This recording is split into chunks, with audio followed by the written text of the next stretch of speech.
साड़ी कैसन बा? अच्छा बात।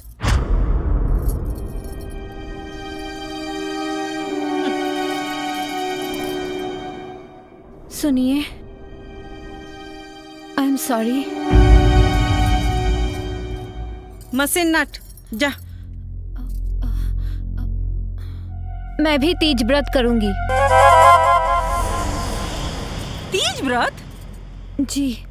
अरे तीज व्रत कल को ना तोता उड़ावल काम ना हो। जेलू पिजड़ा खोलू और तोता हो गेल फुर।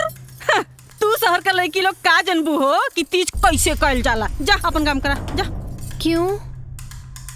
काहे से कि तीज व्रत में छोट छोट कपड़ा उतार के साड़ी पहने के पड़ेला। मैं पहनूंगी। अरे इतना आसान काम ना होला। तीज व्रत में पूरा एक दिन और एक रात भूखे पेट रहे के पड़ेला और तोरा से तो 1 मिनट भूख बर्दाश्त ना होला। तू कैसे रहबू तीज व्रत? हैं रह लूंगी। दीदी इनकरा के तो गोबर से घृणा आवेला ना? हाँ।